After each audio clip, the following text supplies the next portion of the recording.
Welcome to yet another session of Certificate Course in Dialogue Studies 2023-2024.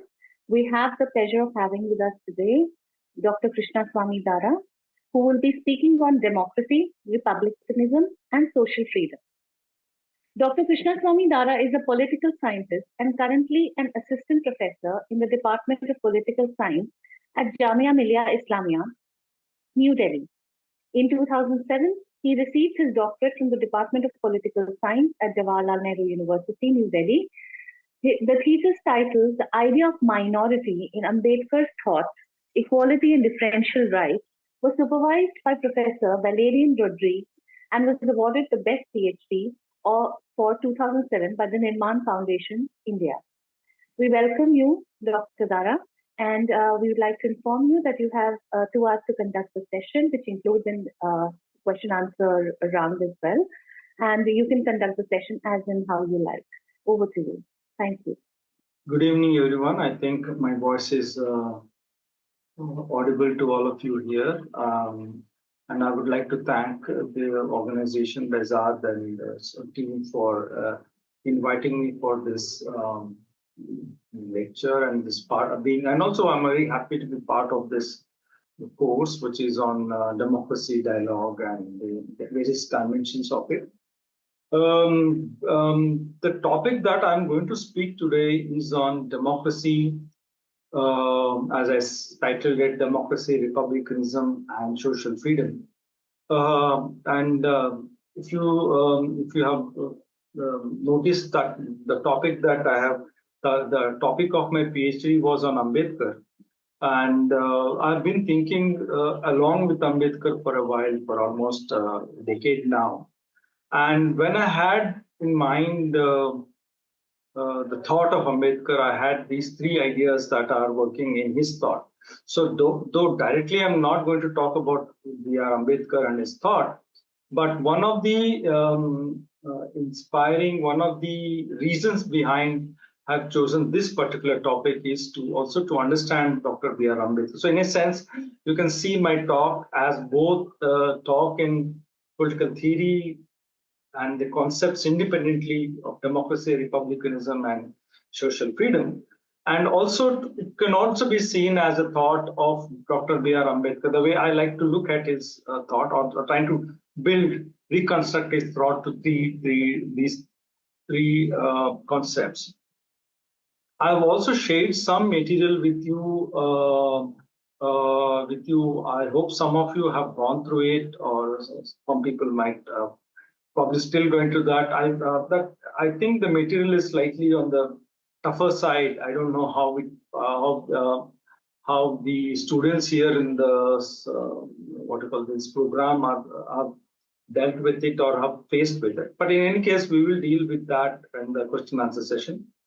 I am trying to argue is that these 3 concepts are deeply interlinked, and particularly these 3 concepts have been influencing political thought, particularly the Indian political thought and also the world. It's somewhere only in the recent times, in the last 2-3 decades or 4 decades, or maybe let me say last 50 years, the link between these 3 ideas have not been properly explored. But if you go back to earlier thinkers at the time of the early part of the 20th century, these 3 ideas were taken as the basics or the thought of political thought. So democracy is an idea which, as a student of political science myself, I have found that a lot of people have different ideas about what democracy is. A lot of people are unhappy with the term democracy is. A lot of people have their own versions of what they think is democracy is. So I would begin with my concept of what democracy is as an idea, and then I will move on to the concept of republicanism. And in the end, I will come and try to defend what I think is attractive about this concept of social freedom, which is contrasted with negative freedom, or what Axel Honneth calls reflexive freedom. So now I think that why in today's world these 3 ideas need to be looked at together, and And probably we can, these concepts together can help us to navigate the tough political terrain that we are facing today in our contemporary times, both politics at a domestic level and politics at the international level. Democracy as the idea, most of you know, begins with the idea that is the rule of the demos, that is the people. You know? Demos means the people, and cracy is the rule. So most of you know it has its origin from Greek city-states and their thought. So therefore, in the initial stages when the idea of democracy was practiced in certain states in the classical Greeks, particularly philosophers like Plato and Aristotle were very suspicious of this idea of democracy, because if you remember if you remember that for Plato particularly, that democracy was equivalent to mobocracy in its negative form. But in some versions of it, they come back to the basic idea that people by and large are wiser than any particular class or a group, and so and so. So democracy as an idea starts with that the people should be having the power to rule. And there was a lot of suspicion against this idea, and it has a long history of this suspicion. In fact, I argue that the American constitutionalism, if you look at American theory of checks and balances, American political system, it has a deep suspicion towards the idea of democracy, particularly the majority. And there, one of the most important works that one goes to is Alex de Tocqueville's Democracy in America, where in this famous text he points the most infamous term called the tyranny of the majority.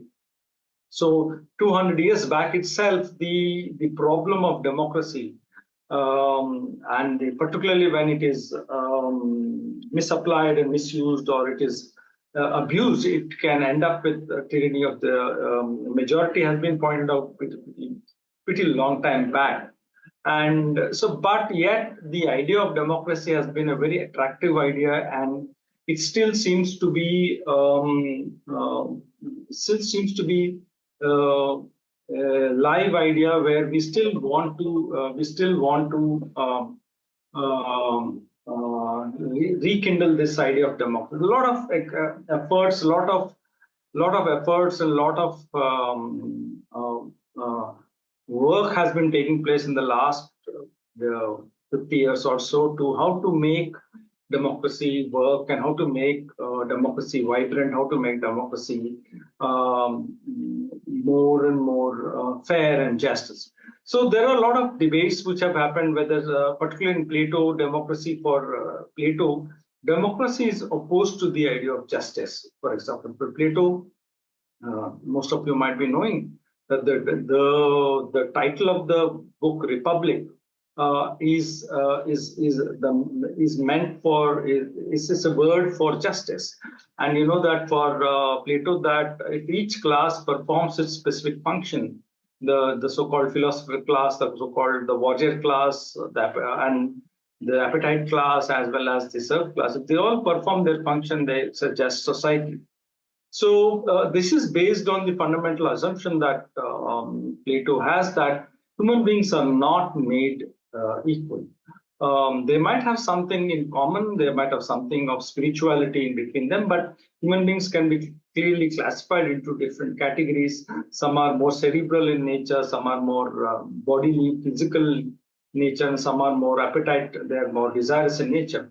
But one of the fundamental ontological assumptions that Plato has, that human beings are not equal by their nature. So therefore, and therefore only those who are fit to think, those who are fit to rule and think, only they should be ruling. Rest of the people should be just the receivers of the decisions made by this.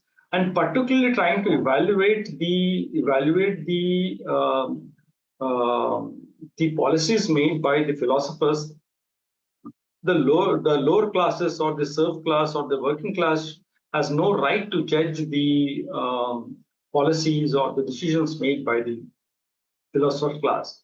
So from my point of view, Plato is the arch anti-democrat in this sense, because he's opposed to democracy, because democracy deep down tends to equalize two unequals, particularly when someone is more intelligent, more cerebral, more wise compared to someone who is unwise.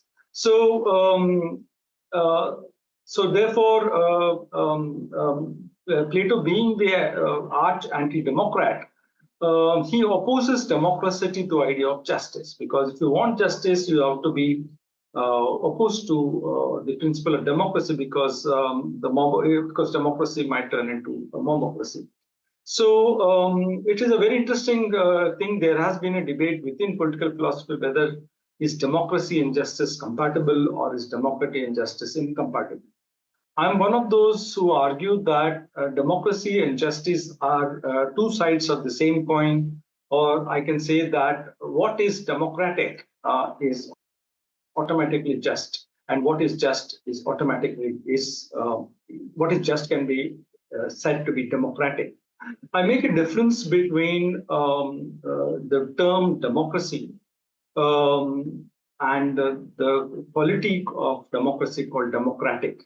Democracy, as most of you know, is a form of government in which there is a particular mechanism or a procedure through which people can choose the rulers that rule them, and also choose to some extent to remove them from office, and also probably play a role in decision making in some form.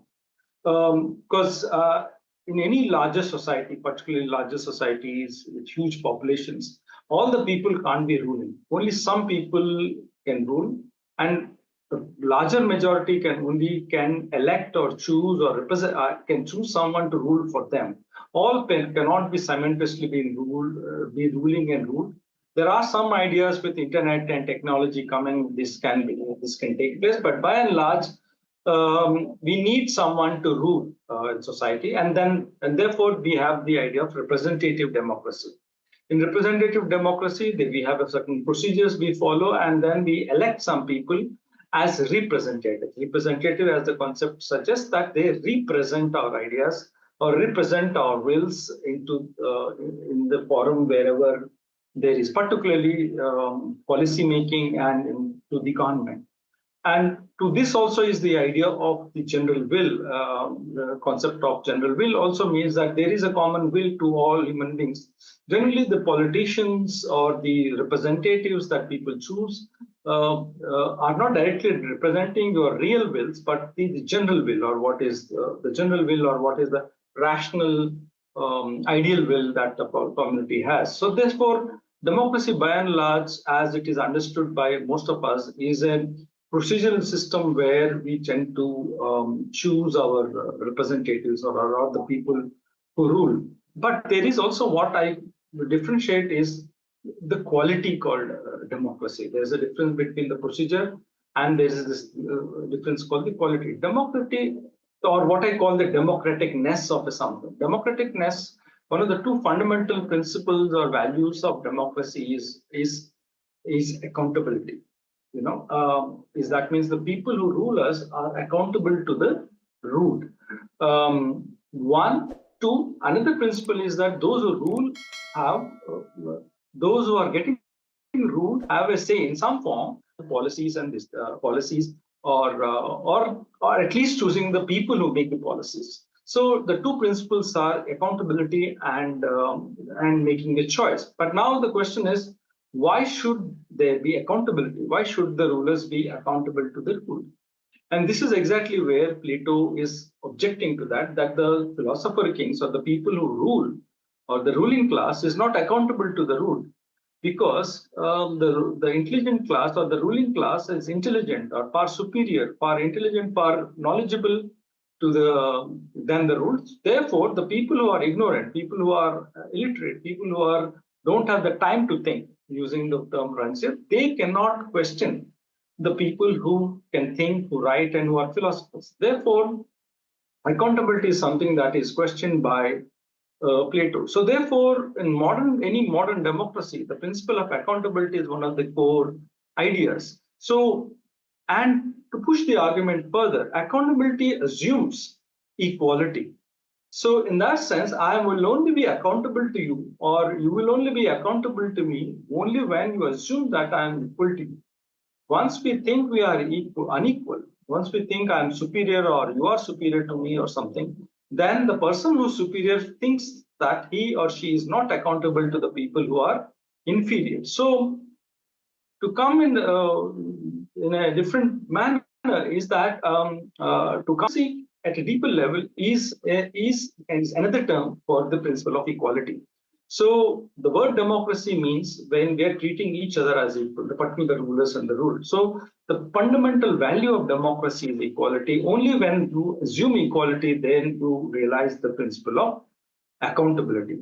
And accountability is one of the main reasons where we choose democracy versus other forms of government. Other forms of government also are there. There's dictatorship, there is oligarchy, there are many forms of government. There is benevolent monarchy, there's enlightened monarchy, as someone like Gandhi would talk about it. All these forms of government have good qualities, but one of the fundamental qualities that democracy, with all its weaknesses and with all its problems, is that it is the only form of government where there is accountability to the people who receive who are at the end of the rule, or who are receiving the rule by those who are ruling. So therefore, accountability, and plus the people also have a choice more than that in choosing who will rule over them. So the principle of democracy is, for me, equality, and from equality emerges the concept of accountability and the right to choose whom you rule. So this is the fundamental principle of democracy. Once we agree that this is the principle or the principal value that we want to achieve in a democracy, we are now looking for procedures to which how we can achieve this ideal of equality or ideal of democracy, which is accountability. So we human beings have evolved many procedures to achieve this principle of equality. And one of the procedures that we have adopted and which has worked for a while, but it has its problems, is what we call the principle of majority. If a particular group wants to choose a person or want to choose a particular policy, we simply vote and see that what the majority chooses is considered as the will of the group. Of course, someone like Rousseau and a lot of people have questioned this, because general will is cannot be reduced to what we call the will of the majority. But as a procedure, most of the time when we conduct elections or when we choose some policy, we simply use the procedure of majoritarianism, or we choose that what the majority chooses is. For example, in this class, if you want to choose, if you want to go for a picnic, if you want to go to Agra, or if you want to go to Lucknow, one of the ways we want to choose it is we just ask people to vote. If the majority of people say, well, let's go to Lucknow, we'll go to Lucknow. Or if the majority of people say Agra. So therefore this, but the problem here is that one of the big problems that we are facing is that most people think that the procedure itself is the principle of democracy. If you have this majoritarianism, then we'll have the principle of democracy. I think that is where most political theory is trying to suggest to that, is that we should not confuse the principle of democracy with the procedure of democracy. And or what has been called traditionally is the difference between principles and rules. So we can tweak or we can adjust, we can compromise with the rules, but we cannot compromise with the principles. And so if our principal value of democracy is equality and accountability, therefore we have to develop different procedures to achieve this principle. But what has been, by and large, been the controversial part is they think that procedure itself is sacrosanct. So, so therefore, there has been a different in the debate. There's a difference between what they've been called thick democracy and thin democracy. A thin democracy generally will argue that if the procedures are in place and the procedures appear prima facie be fair, then the result that will be accepted is deemed as democratic. But a thick democratic idea of the idea of a thick democracy says that it's not simply procedures, it is the values, it is the way of life, it is the associated way of living that people have, That is what qualifies something as a democracy, not simply establishing some periodic elections or procedures or simply following procedures, because we know that procedures can sometimes result in unjust results. Not all procedures are fair. So I try to use the example of John Rawls, makes a distinction between what he calls pure procedural justice and impure procedural justice. And I'm assuming most of you know John Rawls in this class. Uh, uh, yes, if you say yes, I will continue, or I can explain to you a bit about who is John Rawls. Should I do that? Okay. So John Rawls is a very famous political theorist who has come out with a classic in 1970s, early 1970s, I think 1972, with a book called The Theory of Justice. And this book is supposed to be one of the classics which has come in political philosophy after 200 years. I think the last maybe social contract of Rousseau. After that, it's considered a classic in political theory. And this has changed political theory radically. And in political theory, we also make a difference between ideal political theory and non-ideal political theory. Ideal political theory talks about what is the ideal situation, should be the situation in an ideal world. This is generally called the ideal political theory, and once we figure out what the ideals are, then we think about how to apply these ideals into a so-called real empirical world. This is what is called non-ideal political theory. For example, we can say that what should be the ideal way in which goods should be distributed or scholarship should be distributed in the world. This is what we call ideal way. But when we come to the real world, what is called the empirical world, the world is not as ideal as it is. So political theory itself divides itself between ideal versus non-ideal political theory. And John Rawls has been working in this tradition of ideal political theory. And one sub-branches which ideal political theory focuses on is that we can divide morality into two kinds. One is morality that is applied at the individual level, and morality that is applied at the institutional level or at the social level. For example, morality that is applied at the individual level. For example, should I tell a lie? Should I tell a lie to save a life? Or should I tell a lie to help a friend? Or should I tell is euthanasia morally justifiable? Or can I cheat someone for the sake of some moral good? All these are moral questions that are asked at an individual level, where the individual action is judged whether that action is moral or not. But we can also apply morality at a higher level, where the rules and regulations that run our society, the rules, the policies, the procedures that our society is running on, are they moral or not? These are the questions that are asked at a higher level than at an individual level. So whenever we're asking questions whether the rules and regulations that run our institutions, both our social institutions, political institutions, and all institutions, whether the rules that govern our institutions are moral or not, and the demand that these institutional rules are just or fair, is what is called the realm of social justice.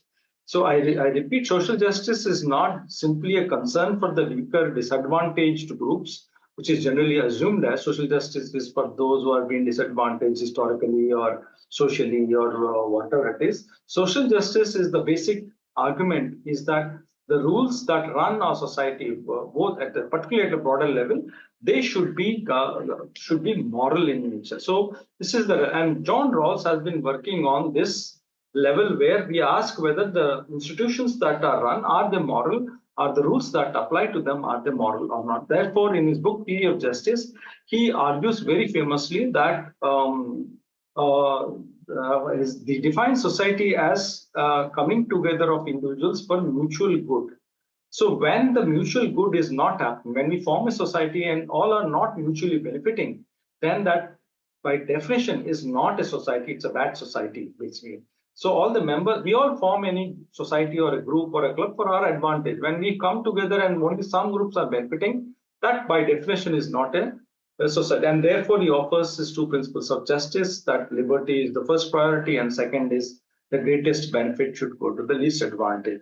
So while explaining this theory of justice and its application for this, which has been a very popular theory, Rawls introduces you to two conceptions of procedures.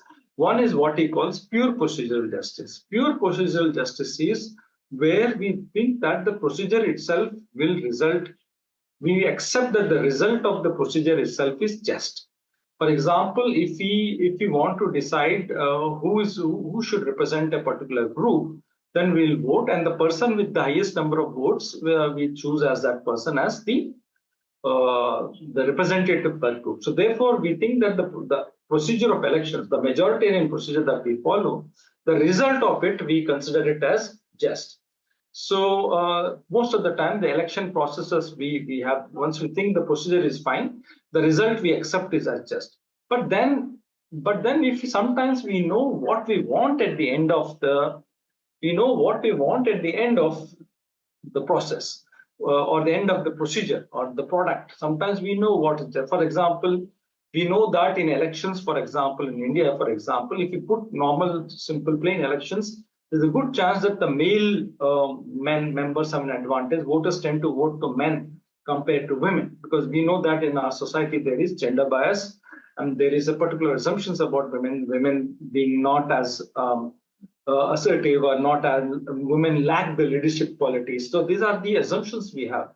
So when we know that at the end of the procedure, we want a result where it is gender neutral or gender just, it is gender fair or gender just. So what we have to do is we need to tweak the procedure in such a way that the result at the end is something that is not biased against women. So when we are tweaking the procedures in such a way, then this is what is called impure procedural justice. To the benefit of those, I repeat, once we believe that once we keep a procedure and the result of the procedure we deem it as just, here generally we don't know what the result is. We don't have a clear idea what justice is. But most of the societies that we have an idea that the result, if it is gender biased, it is sliding towards men, or it is sliding towards upper caste, sliding towards rich people, then we need to tweak the procedure in such a way that we need to see to that at the end the result where the result is much more fair. For example, look at the principle of majoritarianism. We know that in democracy that the larger number is generally chosen as the candidate who gets the larger number is seen as the winner of that, and that we know that can produce a lot of injustice in the sense, for example, if there are what we call fixed majorities and fixed minorities. Fixed majorities and fixed minorities are those where in a society that is pluralistic and that there are different groups. Particularly in India, we have something like religious groups like Hindu majority and Muslim minority. In some cases, it would be Muslim majority and Hindu minority. When we know that there are groups and people tend to vote based on group identity, group behavior, or in that sense, then if you conduct a simple procedure called elections, there's always the case that the majority candidate who comes from the majority community will always win, because the majority has numbers, and the minority candidate will always lose. Now, what is the problem if always the majority candidate wins and always the minority candidate loses? So the argument is, if always the majority candidate wins and the minority candidate loses, it violates the fundamental principle of democracy, which is accountability, because the candidate that always comes from the majority group, because they don't need the votes of the minority, the majoritarian candidate, or the candidate that is a result of majoritarian policies, is not accountable to the group which is the minority. So this is where the procedure called rule of the majority can violate the principle of democracy, which is accountability. So therefore, when we know that pure procedure called rule of the majority can result in an unjust manner, what we have to do is we need to tweak the procedure in such a way that means what we need is an impure procedural justice, where we need to introduce some checks and balances, where that in the end result, the minority candidates also are given a voice, are having a choice, or at least the majority rulers, the candidate who wins from the majority is accountable to the minority groups also. That is where the principle of democracy is. I repeat, democracy has nothing to do with the rule of majority. In principle, democracy means the rulers are accountable to each individual collectively. It's not what we call the privileges of the majority. And majority and minority in a democracy, in an ideal world, is where the majority and minority is not fixed. It is changing according to policy, like changing according to the situation, changing according to this. For example, in a particular policy, majority might be one, a particular policy might be majority, and the person who belongs to the majority in a one policy might be part of the minority in another policy.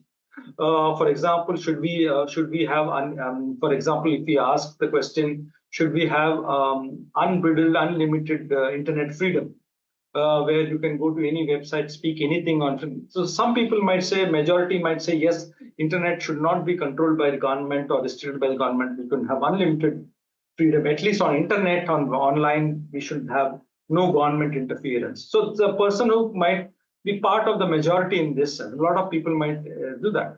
But on a different policy, for example, where we should be allow alcohol in universities, let us say, or in educational institutions, so someone who might be part of the majority might now say, no, I should be part of the minority.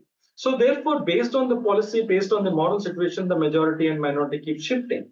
But unfortunately, in a society where their majorities and minorities are fixed, like in a case like India or in Pakistan, where we know we have a clear groupism, where groups think in group terms, Hindus versus Muslims, things like that. This simple procedure called rule of the majority will not work. So therefore, in countries like India, where there's deep group divisions, and even our ways of looking at the world or perspectives of the world, in fact, one of the biggest problems that we are facing today in the world, political theory, from the point of view of political science, and particularly political theory, is not between good and bad or good people versus the bad people. It is where we don't agree upon what justice itself is. There's a very famous book by Alistair McIntyre on who's justice, who's rationality. Today, we are disagreeing at a very deep level about what justice is. What is justice for you is not justice for me. What is justice for me is not justice for you. So today, we have multiple varieties of what people think justice, and most of what we think justice is, and this is where what John Rawls calls our sense of justice.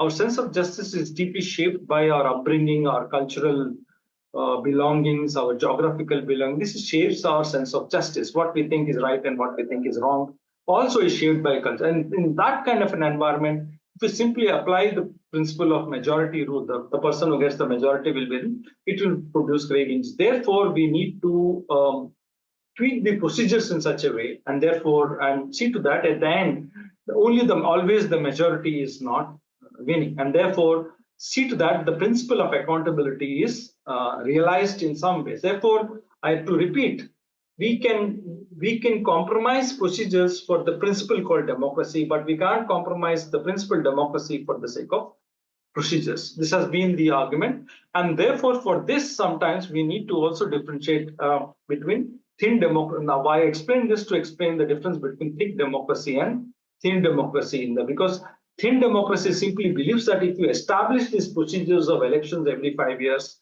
and whatever the result is, that we should accept that as democracy.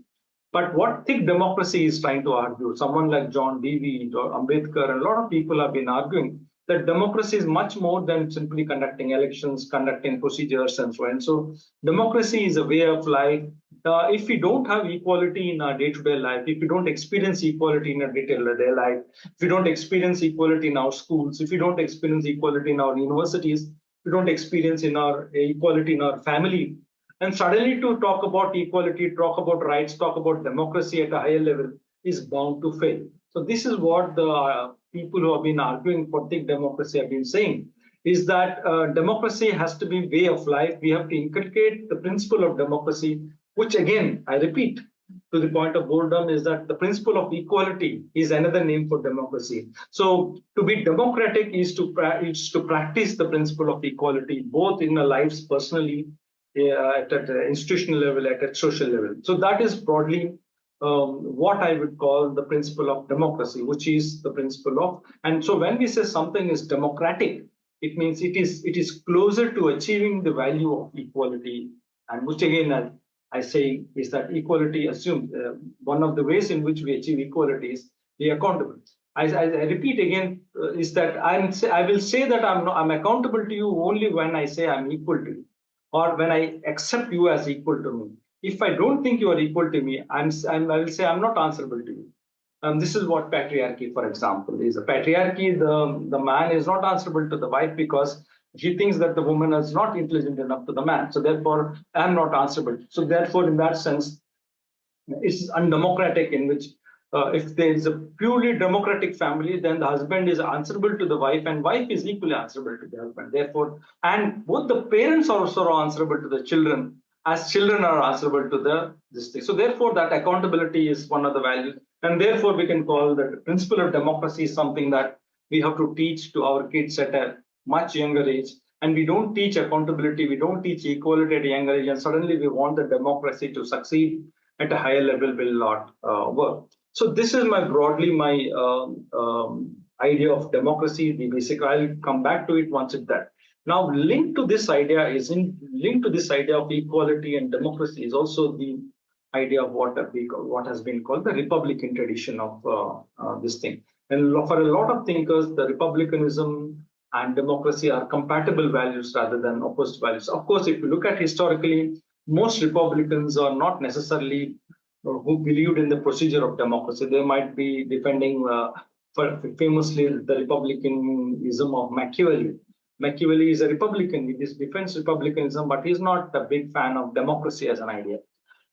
Take Rousseau, for example. Rousseau is a big fan of democracy and republicanism, but again, Rousseau's the idea of democracy is also not very, very robust in that sense.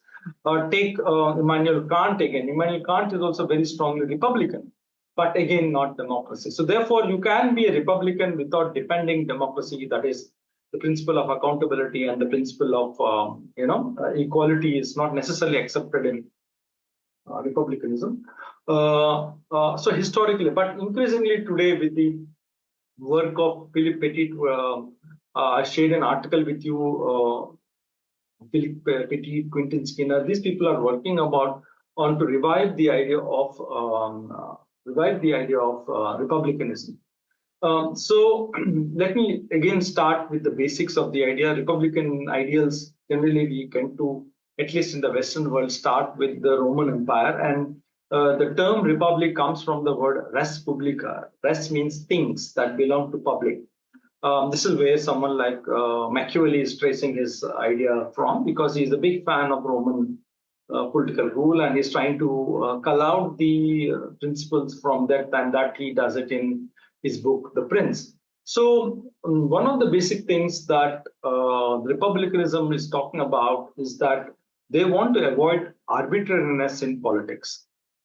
That means they don't want the rule of men, rule of human beings, but the rule of laws, or rule of principles, rule of certain standards. One of the justifications they argue that if the rules are arbitrarily changing on a regular basis, we can't plan our life ahead. We can't plan our life well ahead, because I give an example always as that today the government says that green light is to go and red light is to stop at a traffic signal. After a week, it says, no, green light is to stop and red light is to go. And third part, after a week, another government comes and says, no, we are changing the colors. We'll put purple for stop and yellow for go. So if people are changing colors, then if you're a driver, it's very difficult for you to orient yourself to a life. So republicanism as a value has been arguing is to avoid arbitrariness of people. And therefore, one of the big problems with today's governments, particularly if you're in Asia, our governments are very, very arbitrary. Suddenly, one day you will be told that all the notes that you are having are invalid. So, and you have a month time and you're running to the banks to say that, okay, do that. So therefore, and you are not, after once your notes have been removed and that you're not sure, because there's no warning before. So another government might come tomorrow and say it doesn't like these notes, it will change the notes, different colors or different denomination, different sizes. So the money that you have, you are constantly insecure with the money you have. I hope you're getting what I'm trying to say. So this is one example where the individual is more than the procedure. The individual is more than the law in that sense. So when note bandi hua tha, you must be saying that's an experience of arbitrariness in politics. Suddenly things are happening not based on. So one is the decisions are arbitrary, and therefore, second, the laws that are being made in a society, the laws that are being made and implemented also have to be developed and evolved through proper principles and procedures. You can't just make any law the way you want.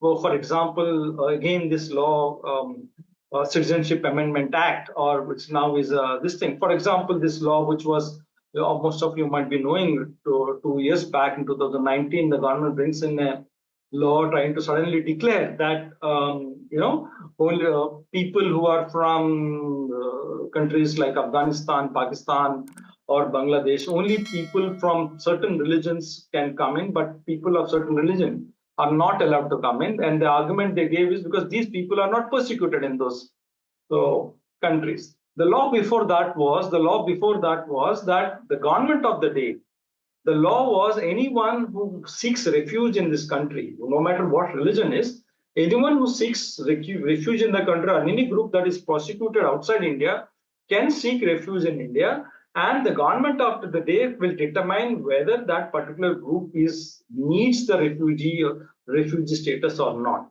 This was the law. Now, what they've done through a constitutional amendment is they have barred certain religious groups, particularly in this case the Muslim groups. No government in the future can allow a Muslim group as a refugee or a persecuted group in India. So what they've done arbitrarily is that they picked up that with some kind of a backhanded sociology that Muslims in India Muslims in Pakistan cannot be persecuted by other Muslims, or Hindus cannot be persecuted. This is the assumption that Hindus cannot persecute Hindus, or Muslims cannot persecute Muslims, or Christians cannot persecute Christians. This is the assumption. Therefore, they through constitutional amendment have blocked certain groups from claiming the status of a refugee and therefore citizenship in India. Now, what has happened in practice is this is applied retrospectively. That means if you had come back then 20 years back and settled in India, if you are a Muslim, you become what in Hindi word is called a guspet, or an illegal immigrant, or you are an illegal resident. But if you are a Hindu, you will become, for the same act of coming in, you will become a resident of India. So the procedure that was applied was arbitrary in nature. The justifications that were given also was arbitrary in nature. Therefore, not just the laws that are made can be arbitrary. The procedures that are applied to make the laws also cannot be arbitrary. You can't suddenly declare that homosexuality is criminal, or you can't do. There are a lot of ways in which governments of the day make arbitrary laws. So this is something that republicanism as a tradition is trying to avoid broadly. This is Republican form of it. Therefore, if you look at the Indian Constitution calls itself a sovereign, socialist, democratic, which is again the principle of equality, and also a republic. That means you cannot make any law the way you like. The law has the law-making process, and the law itself substantively, the courts are supposed to protect it. That you can't make an arbitrary system in this. But one of the exciting things that is also the Republicans have been arguing is their concept of what they call, they're redefining what has been called the Republican notion of freedom. So I don't know how many of you are again from political science background. For a very quick understanding, very, very famously, there's a man called Isaiah Berlin, who wrote a very famous piece called Two Concepts of Liberty. And Two Concepts of Liberty, he makes a distinction between negative liberty and positive liberty. And I think the literature I've given you, particularly by Axel Honneth, explains very well, from my point of view, very beautifully the differences between negative liberty and positive liberty. So the negative liberty is broadly developed by Hobbes. In fact, according to Axel Honneth, this was developed in contrast to Republican tradition. In fact, the Republican tradition of freedom was much stronger, but Hobbes was smart enough to develop this idea. But let me come back to Isaiah Berlin's very famous essay, Two Concepts of Liberty. The idea is very, very simple. Freedom means the absence of constraints, the absence of hindrances from others.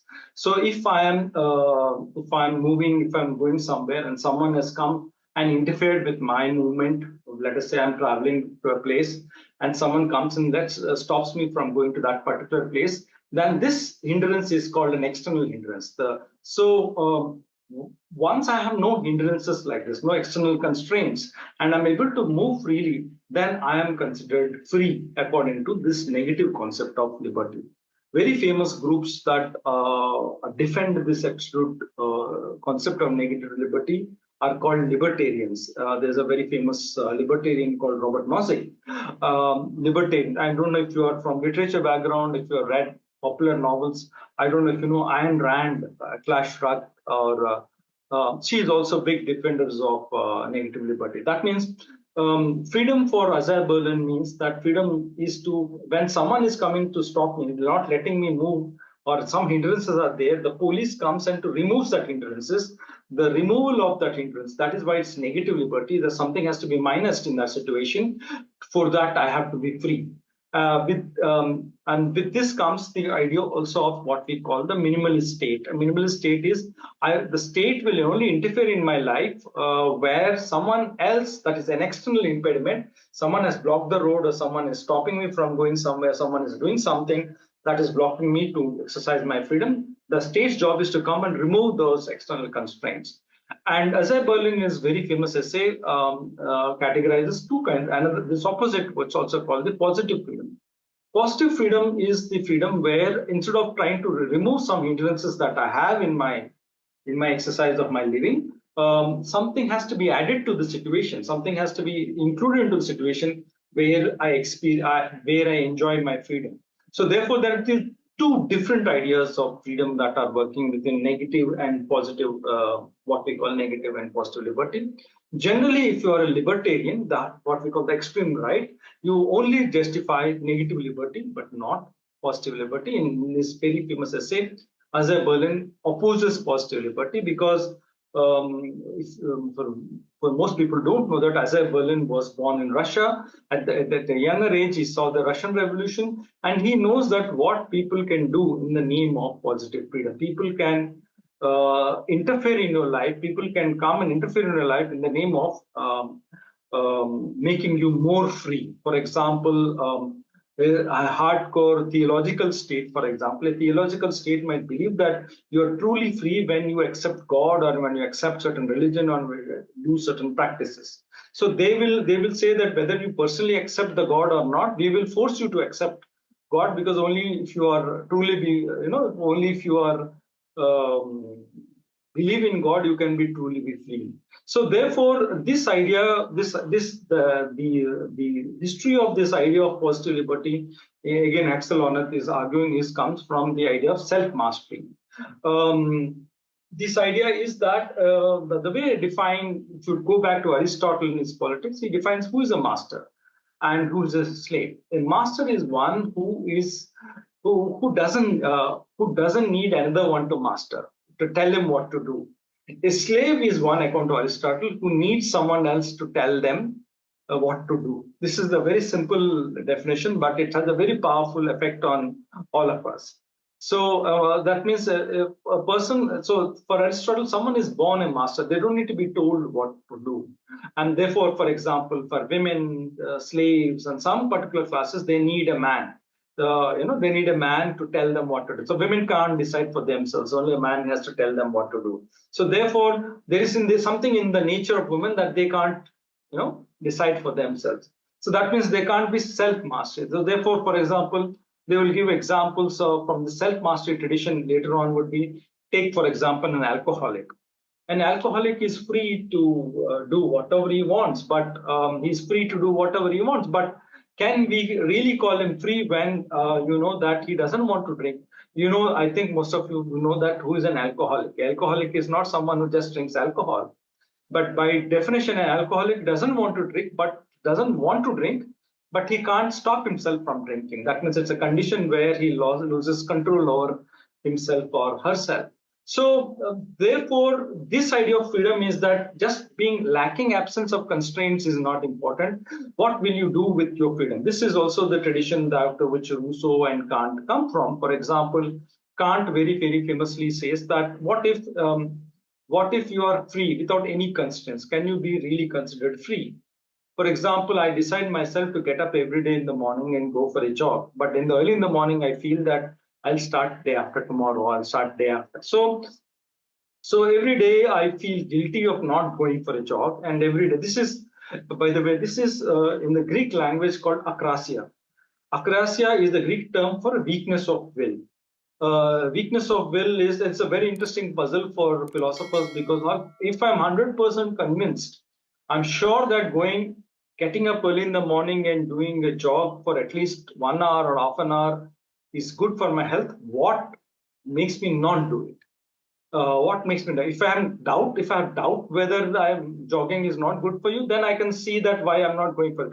But if I'm 100% fully convinced that jogging is good for me, yet what makes me not to get up and run? This is what the Greek word for akrasia is called. This is called weakness of will.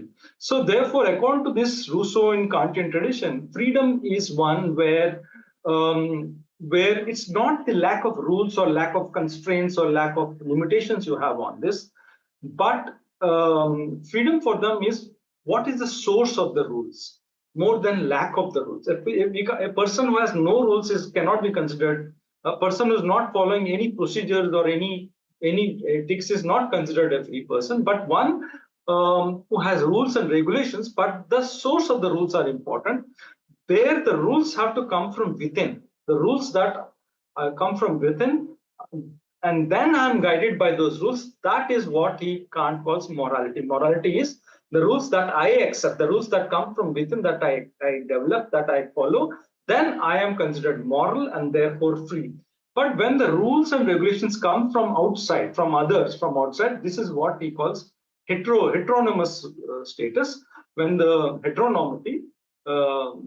heteronomous or heteronomity, which means when the rules are given by others and I have to follow, then that means I'm not free. But the rules that are given by myself, or the laws that I give by myself, is the term for autonomy. Auto means self and nome means rules. The rules. So this idea gets it from Rousseau, where I self-legislate. So it's the idea of a self-legislation, where I make the rules and then I follow myself. When I make the rules and follow myself, then in that sense, I'm truly be free. So this is the source of positive liberty, where most of the time the governments and states will say that you are not free.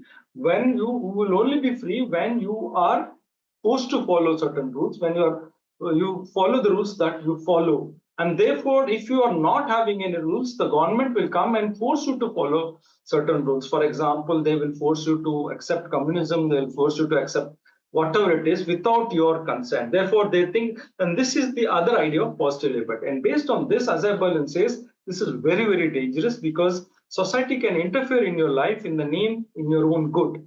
And society can interfere and curtail your freedom in the name of your own freedom. And this is what he's experienced in Soviet communist countries. For example, you must be knowing that in Soviet Union, the erstwhile Soviet Union, Shakespeare was banned from the library, and all literature was banned, taking that this literature was bourgeois in nature. So therefore, and this was all done in the name of the good of humanity. Therefore, to conclude, between negative liberty and positive liberty, Berlin chooses negative liberty, and generally the left leaning kinds would generally defend a positive liberty, or giving resources, giving money, giving things. And plus, we also know that the constraints are not necessarily outside. Constraints are also inside. For example, if I have a phobia, for example, if I have a phobia of height, if I have a phobia of spiders, if I have a phobia of something, or for example, if I'm a girl and I've been teased by boys on the way to college, I will develop a phobia. Then this constraint, the internal constraint, is also linked to the outside constraint. very famous scholar called Joel Feinberg works on the relationship between internal constraints and external constraints. The problem with libertarians or classical, this extreme liberals, they only say that liberty is the removal of external constraints, not the internal constraints. Positive liberty people will argue that we should provide, for example, students, for example, I can say that I'll teach my class in English. I'll not teach my class in Hindi because that is not my job. That's not my job. So therefore, the positive liberty will say that I should also teach the class in Hindi along with English so that the internal constraint of the student is also tackled with. So this has been the debate for a while, but thankfully, thanks to the Republican tradition, now we are offered a third choice. Now the interesting insight, I think very fascinating insight that the Republican tradition has been offering is that their definition, Republican definition of freedom is, they say freedom means freedom from domination. It's not simply lack of interference or interference, but true freedom from their point of view is lack of domination. This is a very interesting idea in the sense because now, and their model, when they think about domination, their model is that of a slave. Now, a slave is dominated by the master. Now, you might have a very benevolent master.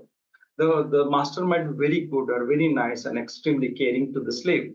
But one of the conditions of a slave is that the slave has to constantly adjust or recalibrate himself or herself to the will of the master. Though the master is a benevolent master, the slave has to constantly adjust to the feelings, emotions of the master. Sometimes the master might be very nice, but sometimes the master get angry and he might scold at you. So therefore, the condition of a slave is that, so technically who is a slave? A slave is one whose will is under the subservience of another will. That is the definition of a slave. You understand? A master is one whose will is not under the subservience of another will. Your will is under your own control, but a slave is constantly adjusting himself. For example, again, take the day-to-day familiar example. Our mothers, wives are constantly adjusting to the moods of the husband.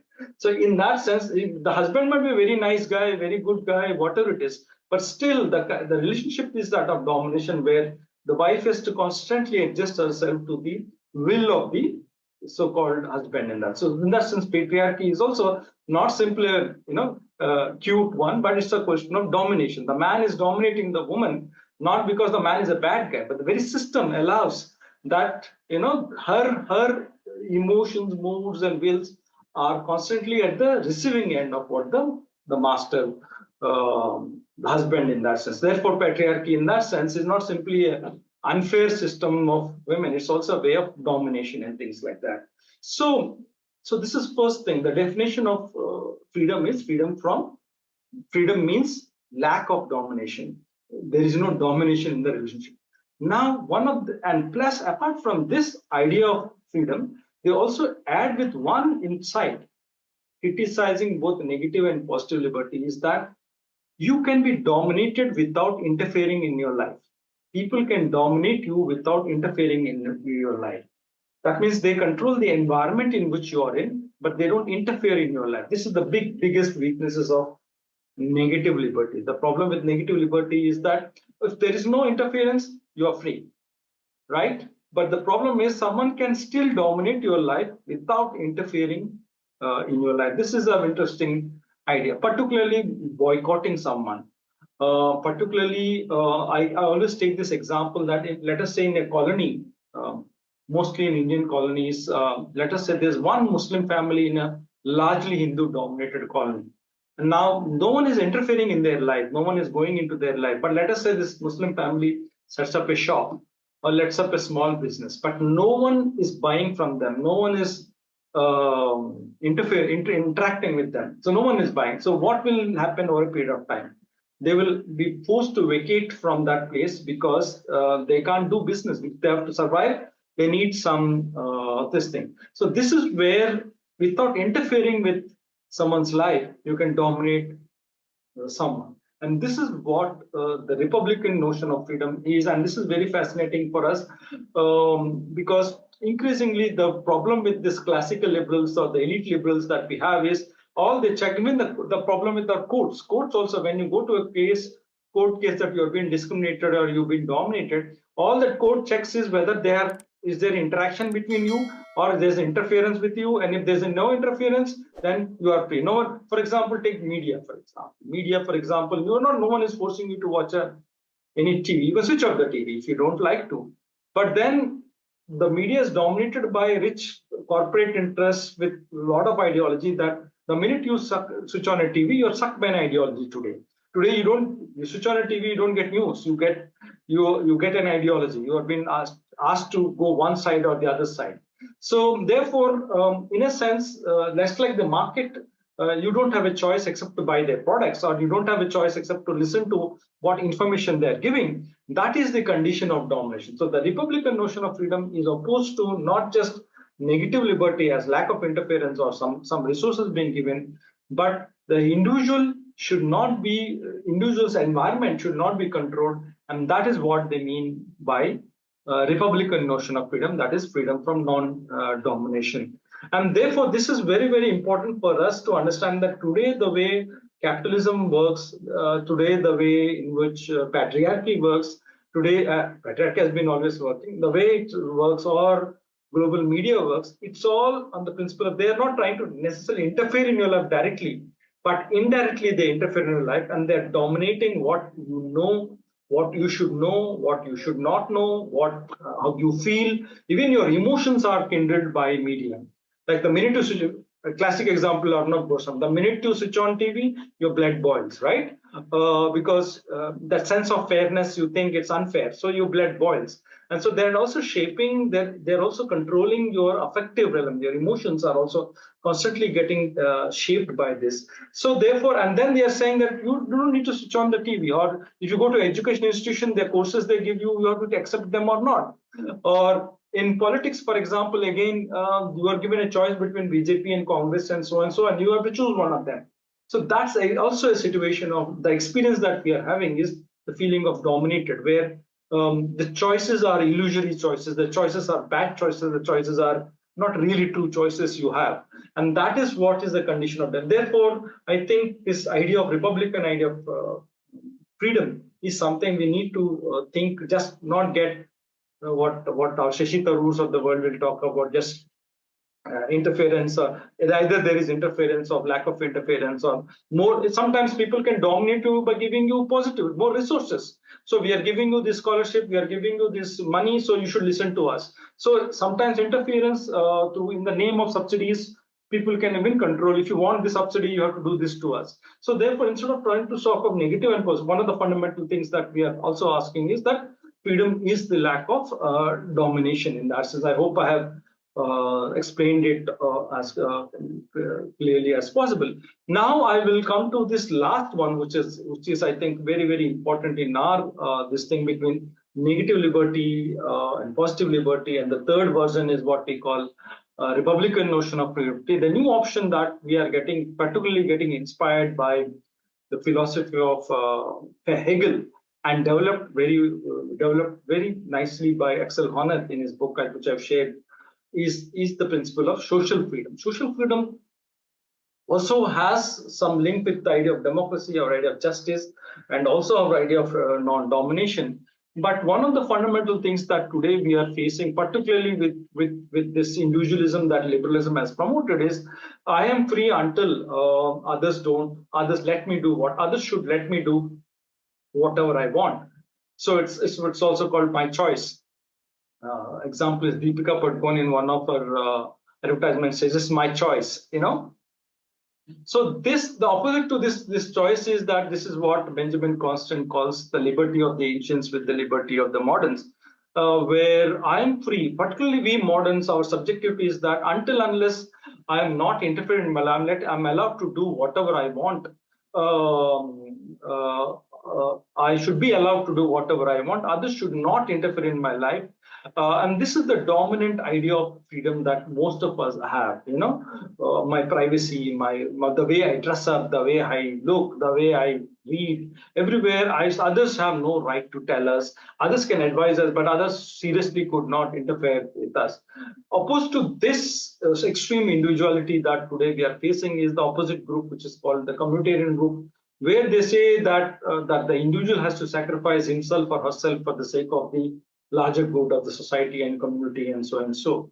So it seems to be that either you choose to be protecting the individual or you have to protect the larger interests of the community or a group at sacrificing the individual. Either the group has to be sacrificed for the individual, the society has to sacrifice for the individual, or the individual needs to sacrifice himself for the sake of the group. This sounds like a very bad deal. And one of the philosophers that has been working to properly work together is, as I repeatedly said, I said it previously, is Hegel. Hegel develops a new idea of freedom where you are free, but something that is along with the interests of the society, where your freedom doesn't conflict with other person's freedom, and your freedom does not conflict with the interests of the society at large. But as I said, that today the popular version most of us have is that your interest, society, whether my freedom is harming society or not, I don't care. I want to protect my freedom. This is largely the liberal version or the libertarian version of freedom that we are having. But the new choice that we are able to, what we call social freedom, is the freedom where we see the others not as a threat to our freedom, but as others as enablers of our freedom. This is where Hegel is talking, and Axel Honneth is trying to develop. We don't see others as a threat or limitations to our freedom, but I see others enable us to become more free. This is the way that Hegel is talking. We see others positively rather than negatively. While our day-to-day way, we see others as negatively. For this, he takes the example of love, particularly romantic love. And Hegel has a definition of what romantic love is. Romantic love, and that's where Axel Honneth develops that into society. If you go to the chapter number 3, a social freedom or so and so, is that he defines love, that is, romantic love, as being with myself through the other. This is the definition that Hegel defines romantic love. When love, it doesn't mean that the opposite person cares for you or always nice to you, because some people can be nice to you. That doesn't mean they love you, because they'll be nice to you until they benefit from you, or you're good to them, or you're nice to them. But they will stop being nice to you until, or some people might be nice to you because you're accepting them or something like that. So, but a true love is where you are closer to yourself. You come closer to yourself. You realize yourself. You understand you better. But the other person helps you to realize yourself potential fully. This is what Hegel defines as. So the other is not the enemy. Other is the means through which you come closer to yourself. Other is the means through which you realize yourself. This is the basic idea of love. And I agree with Hegel that most of us, when in our romantic relationships, so-called romantic relationship or love relationships, particularly when through friendships, when the term, it's not simply, but Hegel, is not sexual desire, but it is this desire to realize oneself, come closer to oneself, be in touch with oneself, so that you want the other to help you to be a better person or so and so. This is also linked to the concept of conatus that Spinoza has developed, that some people make us stronger, some people make us better, some people, their interference makes us into better people, and some people can make us weaker. Their interference in our life, sometimes we become weaker people. We don't know, we might like them, but we end up being weaker. Some people strengthen us, they make us into better beings. So that's what, when we are in love with someone, or what we are seeking in love is this in our relationships. And this model that the others, that the others that are apart from me are not are not anti or are not opposed to my freedom, but through others, with the help of others, I can realize myself, is something what is the basic idea behind social freedom. So therefore, one of the arguments that again Hegel and Axel Honneth is developing, that the individuality that I have developed in my society, the society, can only be developed in a society. You can't be individual without a society. Your individuality is evolved, developed only with the help of others, through others, only in a society. A good society produces a good individuality. A bad society produces a perverted individuality. Perverted individuality is egoism. It's just egoism where what I say should matter, what I say, what I think is right, what I think is correct. This is what we call pervert, bad individualism. A good individualism is something that is compatible with other individuality of another individual. Other persons are comfortable with me and I'm comfortable with. This is what someone like Axel Honneth is developing, this idea that apart from negative liberty, positive liberty, and even freedom from domination, we also need this social freedom, that we see others as enablers to our freedom, and others are through others we realize ourselves, through others and this principle applied to society. We need a society where society by and large helps each individual to grow his or her personality to the fullest. That is kind of the freedom that we are all looking for. And surprisingly, you might be surprised that if you look at the Constituent Assembly debates in the Indian Constitution, particularly someone like Ambedkar, he is developing this idea of freedom rather than the typical negative liberty of freedom, where it's my choice. It's my choice whether you like it or not. You should respect my choice. So one of the things again is we need to understand that human beings are deeply dependent on each other. This is what we call intersubjectivity. What I think about myself, whether I think I'm beautiful or I'm handsome or I'm good or bad, is deeply dependent on what my mother has told me, what my friends have told me, what people have told me. So I relate to myself through the others, what others have told me. We call it significant others, what my teachers have told about me, what I've read, what my friends have told me. So that's what my sense of self is evolved. So therefore, if you want to build a robust individuality, that is, we have to develop a society in which each individual is speaking to each other, answerable to each other, asking each other the questions on, again, the principle of equality, which I said democracy. The principle of equality of democracy is also respected, that each respects. And when I feel that I'm superior to others, then I introduce a kind of bad individuality. Then it is egoism rather than equality. So how I dress up, how I think, how I live should be compatible with the rest of the society. The rest of the society also should think that yes, I have the freedom to dress this way, talk this way. So therefore, this extreme individual kind of liberty that has been talked about, where what others think doesn't matter, I should have the choice to wear what I want, is this result of this negative, this liberalism, this perverted liberalism that has emerged into that. So and then this social freedom is attractive because it also avoids this other thing, that you have to sacrifice individuality for the sake of what the community thinks it is that. So I think, and therefore we need this idea of social freedom in time, and that's where I think all our controversies about hijab controversies or dress controversies, religious controversies can be overcome, where we see each other, we are answerable, we are living with others, we are answerable to each other, and explain to each other what I should be doing, and others should be equally be answerable to what I am doing. With that, I think, I don't know, I've not checked the time. I will end my talk, and hopefully we can deal with that in the question now. Thank you. Thank you so much, Dr. Dara. I especially loved how you explained each concept. I just wanted to share that I had been a libertarian for a larger part of my life because, when I was in college, the first year, there were these workshops. There are these libertarian groups. They call the youngsters and they try and explain how it is. They argue. They make you see a different side, and it all looks like La La Land. But what I loved about you, and then I think at some point I started thinking about, if there is so much free will, then what happens to things like environment? Who addresses that? And there were so many other things that I started questioning. And of course, I read Gandhi and Ambedkar, and there was a lot in terms of, and then you also realize that merit is not exactly merit. It's a lot of privilege. So I think what you did in the entire session was you obviously brought together and questioned each of the concepts, and that was wonderful. I think that's something we all need to do in our daily lives: question our beliefs and see both sides and weigh them constantly. And of course, there's no perfect answer, so we need to also understand where the other person is coming from and why that person holds a certain belief.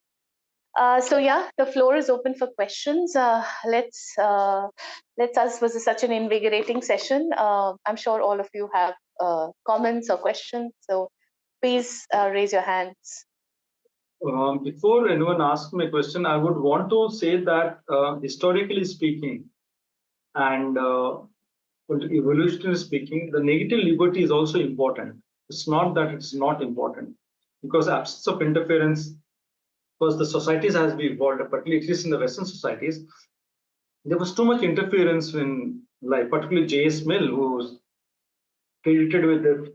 Particularly if you look at his book Liberty, it's because society has this tendency to interfere in your life at any corner. So I'm not saying that libertarians are entirely wrong, but sticking only to that is a problem. Yes, sometimes when freedom interference is not needed, it should not be done. So you need that freedom from interference, but it's not just that. It's more than that. Yeah. Correct. No. I absolutely agree. And thank you for sharing. So what I'm saying is your defense of individual liberty, that negative liberty, is not entirely wrong, because we have come through experiences where society interferes in our life. So it's so that's why we generally attracted to, because it's obvious that society, particularly in Indian society, everyone is think it's your life is their life, so they're advising you and so on. So therefore. It's understandable that we start with a lack of hindrances, lack of interference, which is important also. Yeah. Yes. Some of us call it too much community. Although community is definitely integral, but yeah. Yeah. People will advise you when you're getting married and how many children you're having, and in fact, they'll tell you how you should choose your partner. If you're from our society, all this. People think it's your body is their body, yeah, things like that. So in that sense, negative liberty certainly played a positive role. Mill and other people saying that, boss, enough, don't interfere in my life. Some space should be given to develop the interiority of the individual. Yeah. Absolutely. I can't agree more with you. Yeah. So since nobody's raised their hands, maybe we can just go around. Yeah. Okay, Tulika, you're there. Oh yes, sorry, please go ahead, Tulika. Thank you. Thank you, ma'am. Good evening, sir. Good evening. So first of all, a very fine session. I had a lot of questions while you were talking, but I forgot most of the questions. It's even I had a lot to say. I forgot what I was saying. In the flow, yeah. Sir, and my first question was about negative liberty, basically. What could be the possible ways, according to you, to fix this this phrase, this thing called negative liberty? I mean, I am a lot ignorant about the entire socio-political philosophy, to be honest, and I feel I'm a very pessimist person. This is why I don't really have. I mean, the idea of freedom itself binds me. So whenever we think about it, like when you talked about democracy, when I read about philosophers King, I was quite convinced with the idea of having a philosopher king, because the procedure of finding a philosopher king itself is it's procedural, right? So when we talk about democracy, when we talk about choosing our leaders for now, people are tempted materialistically, and when we talk about EVMs and stuff, all those things are quite messed up. So all these things does sound very nice and pleasing to me theoretically, but I'm very skeptical about how is it possible to apply practically. So yeah, and also, sir, another thing, when you talked about impure procedural justice, right? So what could be what according to you could be the changes made which would help minorities feel that they are one of us? They would not feel the idea of otherness, according to you. So another thing I had was you just said about good society produces good individuality, right? So So this is entirely personal. I could be wrong or whatever. But as I'm growing up, I realize if a person is not bitter, if particularly me, if I don't be a bitter person, then I wouldn't survive for long. So how much would you agree to that? Thanks for those questions. They're interesting questions. And again, the same problem. I hope I remember all this thing. And so I'll be taking your help to remembering the question. I think your first initial question is about how do we, if I've understood you correctly, how do we apply, rectify negative liberty to, to our day-to-day life or something? And probably I will start like this, that yes, particularly as an Asian, probably as an Indian, we know that most of our lives are interfered by others in our society. And, I've seen it as a boy, this thing, your mothers, your sisters, and things. Not everyone, some people like it, but some people, someone like me, I felt people are interfering. They want to choose what you want, when you should marry, what should how many children you have. You're constantly being interfered. In fact, when you're getting married, and you might want to marry later, all these things. So initially, one of the attractiveness of liberalism is that society, anyone outside should not be interfering in your life. That's what is mostly moderns, all of us, whether conscious or not, we are all defenders of this liberty. When we say I want to be free, that means in all our songs, if you look at it, if you look at the movies, Tare Zameen Pe, or in cultural industry, everywhere, freedom means that the less the world interferes, bothers about itself, not bothers me, and let me do what I want, that is considered as being free. That's the definition of that. But one of the problems that has emerged in that sense is it has emerged, at least you might not experience it in India, because in India we have not experienced that kind of freedom. Our society still interferes at a heavy way in this. But in Western societies, this individuality has gone to the toxic level where they don't want to meet outsiders. They only meet a dog, they have a dog, and they don't,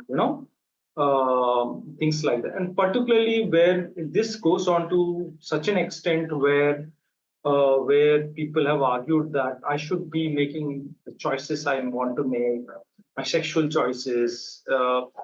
Fine, you can make the sexual choices. But even today, one of the arguments among gay, lesbian right groups is what gender I want is my choice. In the sense, not that I can go and get my gender change, exchange, this thing. But they're also saying that the society should accept what gender I declare myself to be without any medical evidence. For example, tomorrow I say that the society should call me a woman. The society should call me a woman whether I have actually done the actual sex change or not. So this is what they've been calling right to self-determination. People, particularly in society, if I want to call myself after a week, I'm a man, then others also should accept that I'm a man. So that means what is happening today is based on for example, you must have come across that the famous convicted individual from UK, he was convicted of rape just before his jail term, just I think 1 week before, he declares himself to be a woman. And then he says that now he should not be put in a male prison, but a female prison. And now imagine he's been convicted of rape, and now he declares himself to be a female. And then they're also saying it's my choice that I will not show any medical evidence that I'm a woman. Just because I think I'm a woman, others should accept that I'm a woman. So this has been the argument. And if you argue that, they say that, did you prove that if you ask, another feminist was asking, did you prove that you're a woman? So therefore, when we give this extreme individuality that the society has to respect my individuality no matter what, the choices I make cannot be questioned by others, it's my choice. That produces a particular kind of a toxic individuality where what the individual is doing and the society seems to be at a loggerheads. Society is seen as a threat to the individuality. So that is where I see a lot of problems today. Dress choices and all these issues are coming because Once you say it's my choice, the other, this is what Ronald Dworkin calls Trump, rights as trumps. Once you say it's my right, you can't say anything, it's your moral obligation to respect me. So this is where the extreme tension is happening between one claim to another claim. This is, I think, one. And implementing is done since our conceptually critiquing individual. The problem is the critiques of individual rights are communitarian. They say this is the problem with individual rights, so we should sacrifice the individual for the sake of the community. Like whom I want to marry, that choice I should not have. The rights of the community is more important than the rights of the individual. This is the group rights. So this is one where we have to be clear about it. Implementing in the sense is the values. You have to educate rest of the people about what's its stake in modern idea of individual liberty. That's my first response. I don't know whether I answered your question or not. I forgot. The second one was, can you was on. So the second one was a little biased towards philosopher's king. I mean, the procedure of choosing a philosopher king sounds better than the democratic selection of authority. This is something again political philosophy has debated at length for a long period of time. Is that are human beings equal or unequal, ontologically speaking? Now, common sense says some people are smarter and some people are dumb, some people are intelligent and some people. This is most common sense. But at a deeper level, how do we come to know who is smarter and who is dumb? Is it pretty observation or is it some rational basis to it? And today in social sciences, at least in political science, there is no way to accurately tell who is smarter than who is. Even if you say that someone is smarter and someone is dumb, why should I, being a dumb person, accept the rule of a smart person? I accept that I am dumb and I accept that you are smart, but why should I accept your rule over me? Why not the dumb person ruling the smart person? So the question is, what is the moral basis that the smart person should rule the unsmart people? What is the moral reason, right? You understand what I mean? So for us, smart people are, maybe it's prudent. It's prudent that the smart people rule. It's good for everyone. What is prudent is not necessarily moral. So moral political philosophy, the subject that I deal with, is linked to moral philosophy, that what right does the philosopher kings have to rule over those who are not philosophers? Maybe they are good.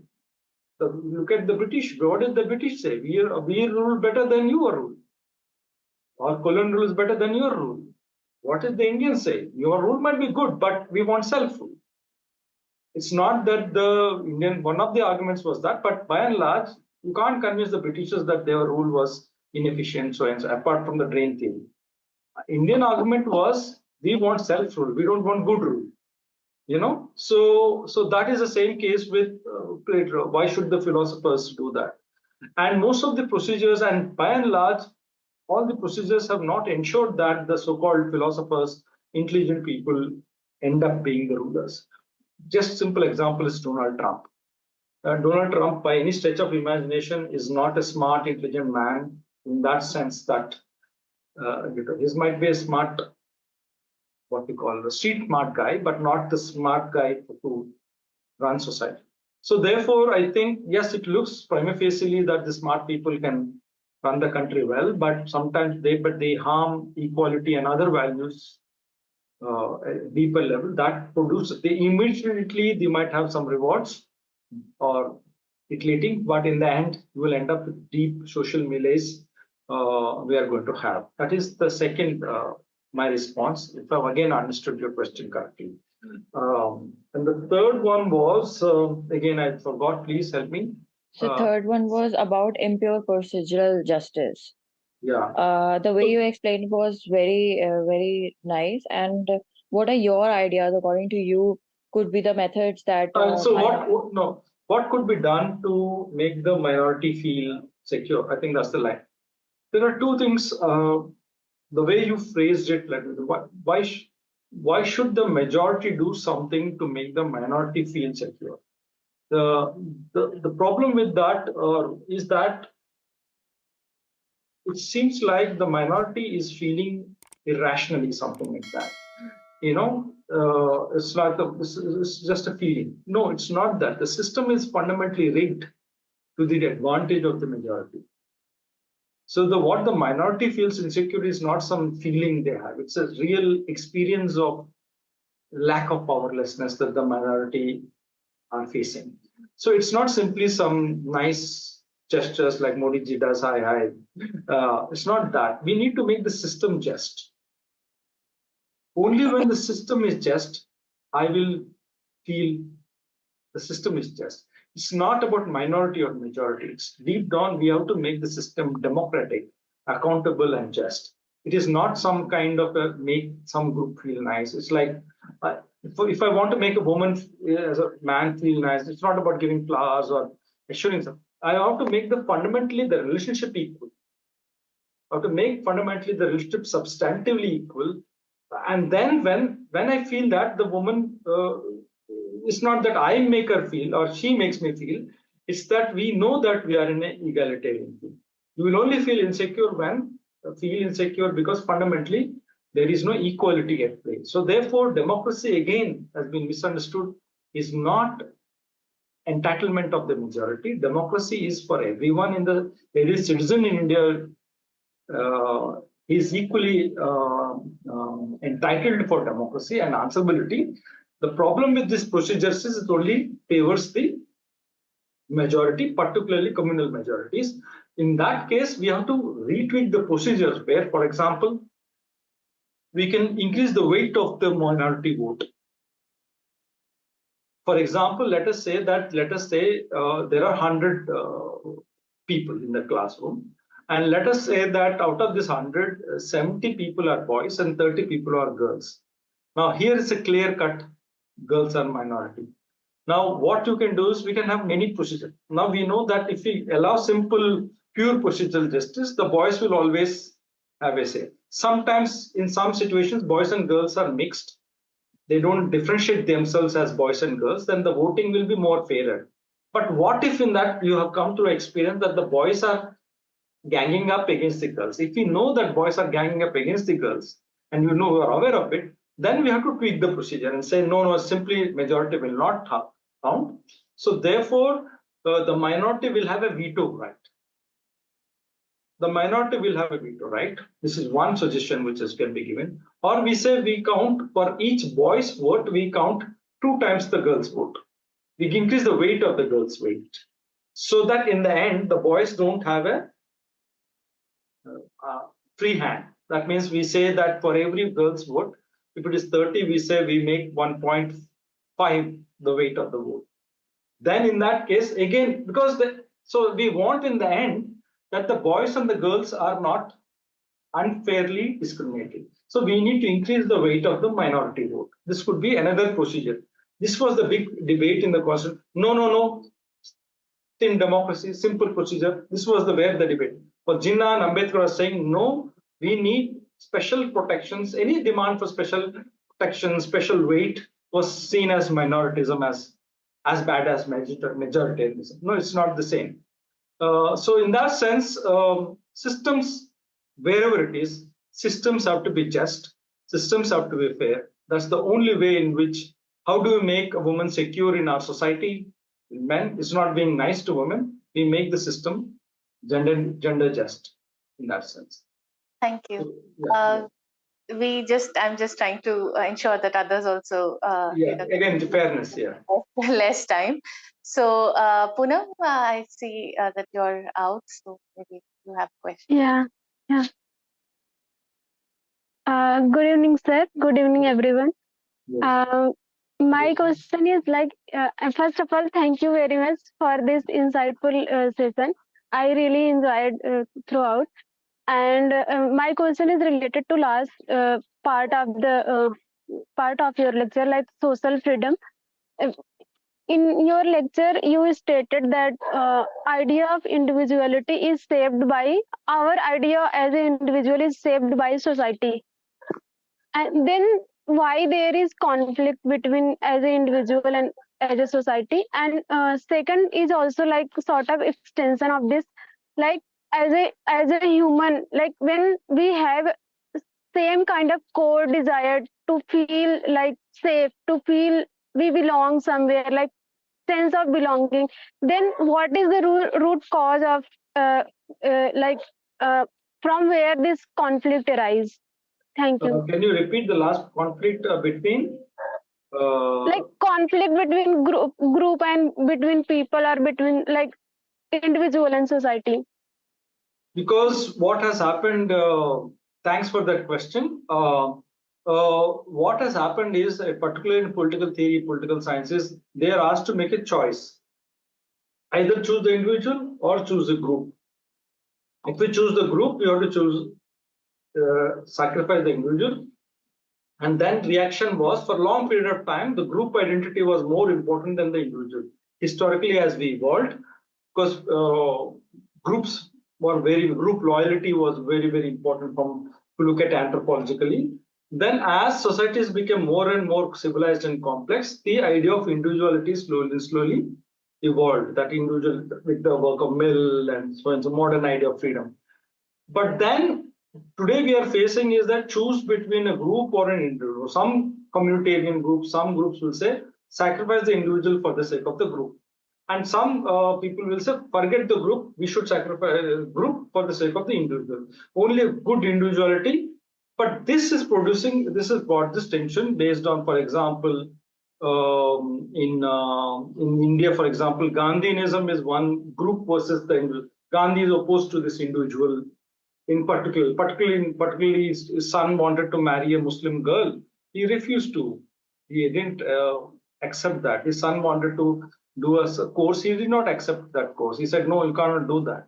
So he believes that, Gandhi believes that any romantic love is sexual desire. It's not this thing. So group individuals have to be sacrificed for the sake of group. So this is a strong tradition in India. So this is where communitarianism comes. Then there comes this Nehruvian liberalism. Liberals will say, no, groups have to be pushed and individuals have to be there. So this is where I think the idea of social freedom is that instead of seeing these two as opposites, groups and individuals as opposites, why can't we see them as complementary? We can see this complementary. This is where someone like Hegel is reacting to a philosopher called Kant, who sees that whatever culture is telling, as an individual, I have to question the culture. I have to accept what is me more important than the culture. What if culture is enabling me my freedom?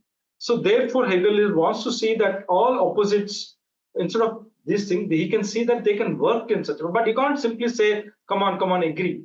You have to develop an individuality that works with the interests of the community.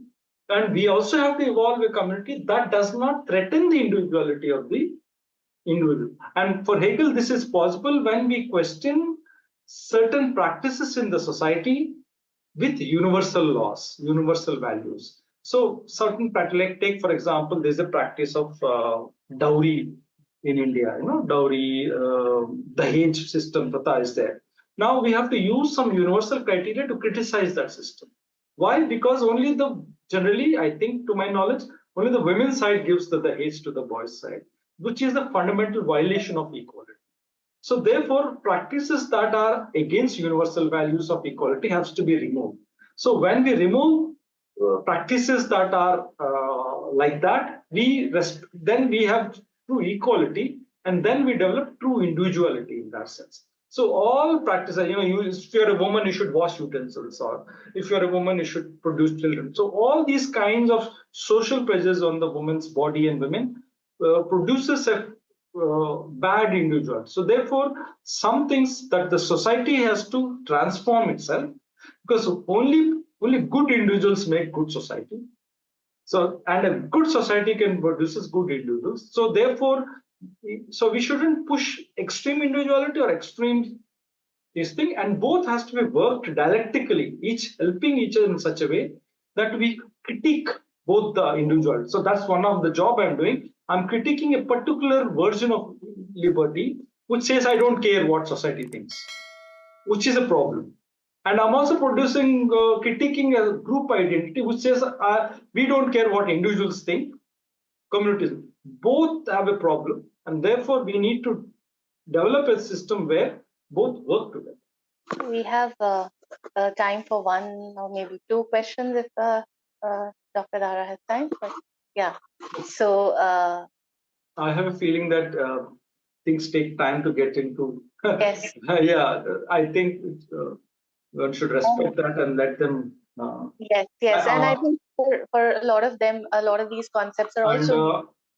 There's a lot of material. I think I gave you one is Axel Honneth. I gave Philip Petit's piece, and one slightly more. I found that book that between Republican and democracy.